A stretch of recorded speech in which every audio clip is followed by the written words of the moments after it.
Very nice demonstration of some basic aerobatic maneuvers, and we'll talk to him live in the cockpit while he's flying. So Bill Leff should be taking off. Listen to the sound of the engine when it comes by. He's on the roll now. He's actually airborne.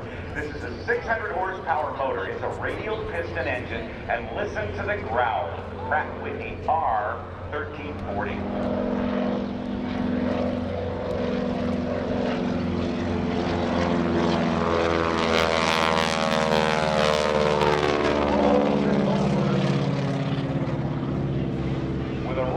Takeoff.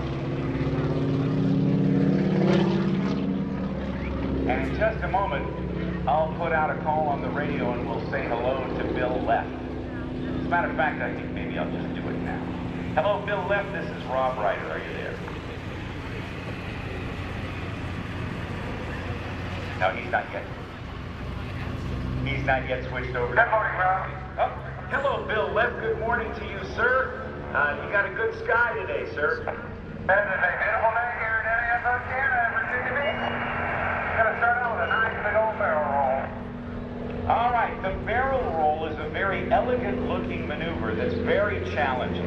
Using the throttle, and the rudder, the idea is to keep a 1G positive load on the airplane so that even if it's upside down and you had a giant hole in there, it wouldn't spill.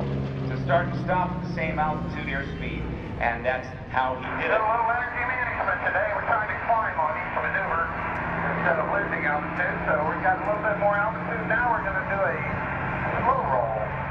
After that, we'll do it. Very good, sir. The slow roll is a challenging one because the airplane wants to fall out of the sky. It takes a great deal of coordination of stick and rudder. Watch the nose come up and watch it slowly roll it.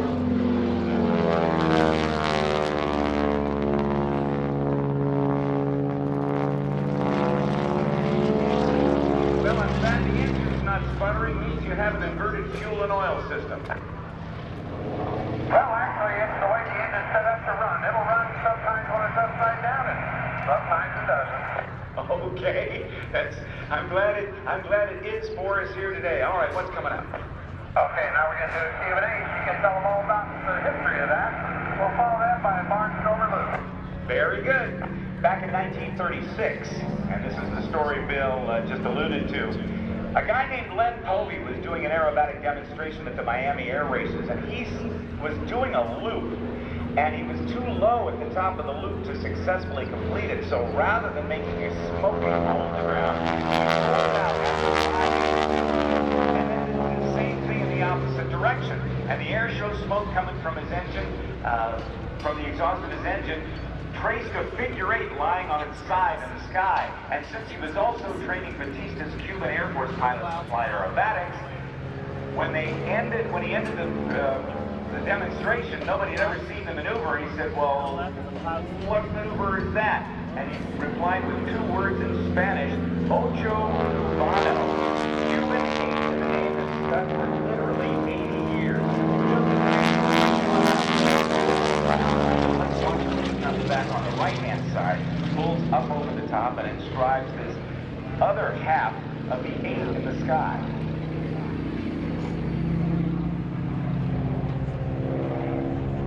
Top, rather than trying to pull through to make a loop, he rolls the airplane upright. Now this is coming up, the Barnstormer's Loop. This is a big, gets it going around 180 miles an hour on the downline and pulls up, experiencing about 4 times the force of gravity when he first pulled, and now he's weightless. He'll tilt his head back, lifts to the runway, and then pulls through. That is the Barnstormer. Good smoke today, Mr. Leff. Beautiful day. Nice humidity. Yes, indeed. All right, now you're going to pull a little cheese on us, right? Now we're doing the horizontal link. He's going to come back out of that and come back and do a special low pass. Okie doke. Now this time, he's got that figure 8 that he's inscribing, bringing it parallel to the ground.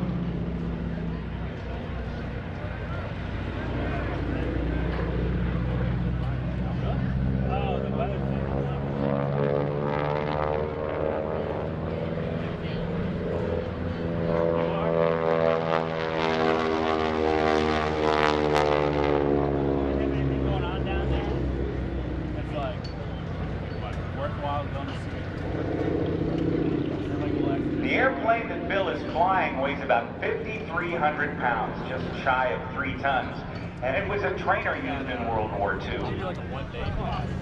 There were 3 phases of training during the war. One was primary, one was basic, and one was advanced. And at first, pilots would spend about, 65 or 75 hours in each phase of training that would take 12 weeks. And as the war progressed and as more pilots were needed, that training time went from 12 down to 10 and then to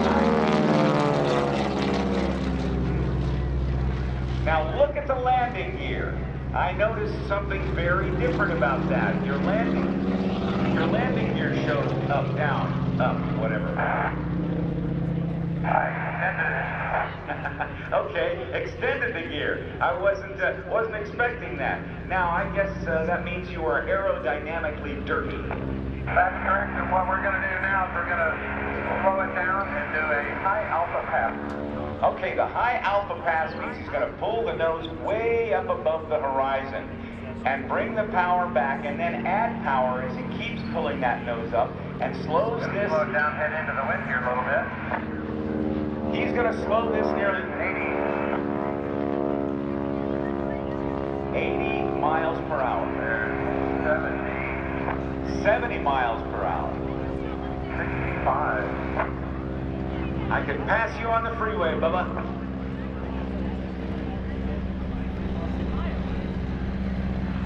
How about that, ladies and gentlemen? Slowing that big, heavy airplane down to about 65 miles an hour. Bill Leff.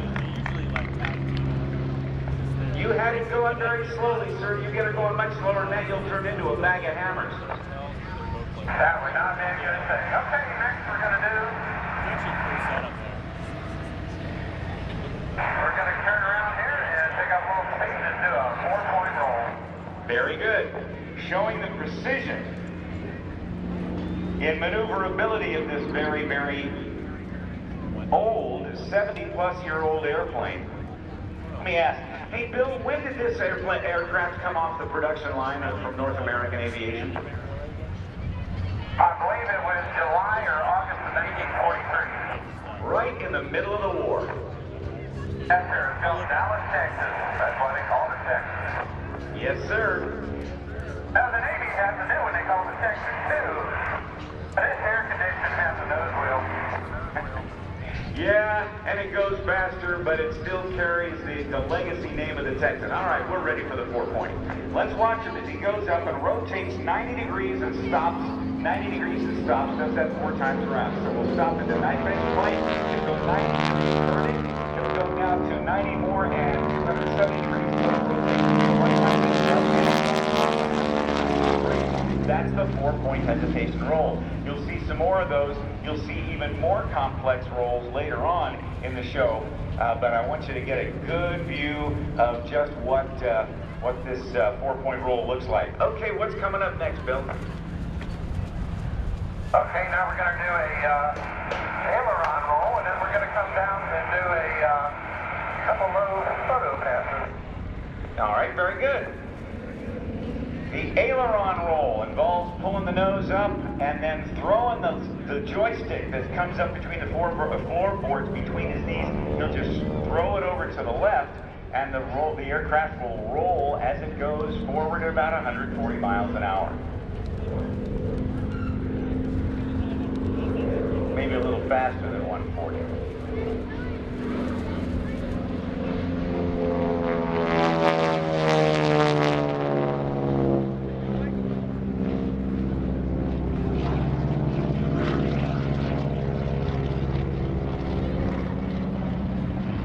Well, that worked out, Bill. No problem at all there.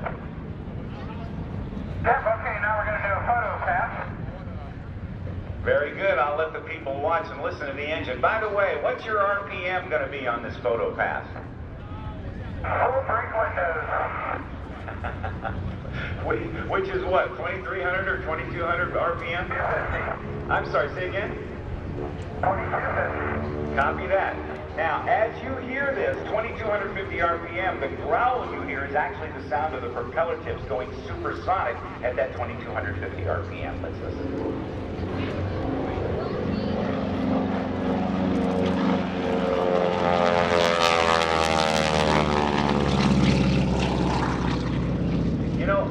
the time when those tips are going supersonic, it's got a wonderful purr to that engine. Nothing like the sound of a round.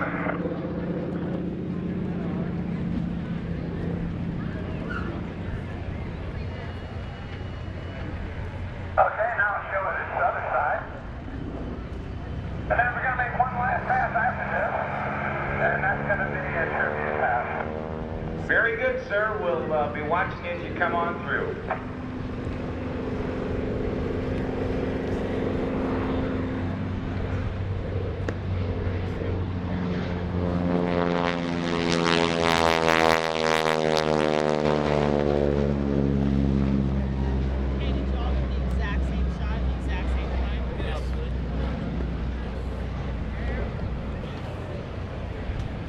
Okay, Rob, now my next pass is going to be a victory roll. That's a salute to all the members of the armed services, the Navy, the Army, the Air Force, the Marines, National Guard, and Reserve.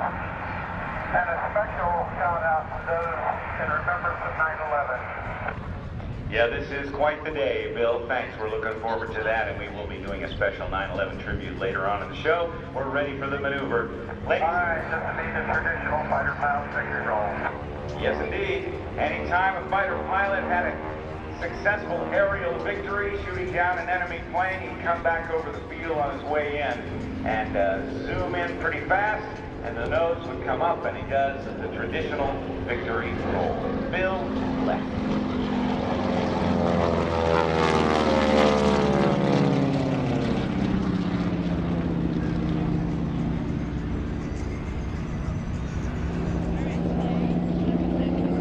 Thank you, Bill. Nice job, my friend. And I think Bill has already switched, getting ready to switch back to the Air Boss frequency as we get our show started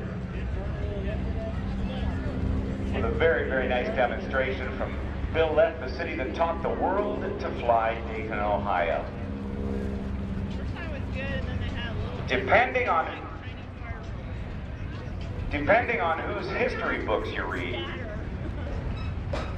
this was one of the most widely used trainers in history, and some books say that there were 10,004 or 500 made, and that might have been the number that were manufactured for the United States Army Air Forces between 1938 and 1945.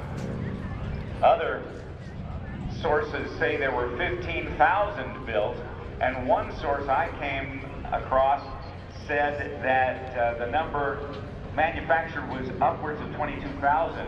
However, North American Aviation's former historian has written a couple of books on it, and he has said that nobody will ever know. Actually, nearly 30 Allied nations used the Texan as a trainer during World War II, and there were modifications made and copies made, and so nobody really knows how many were manufactured. We'll just say that it was called the Pilot Maker.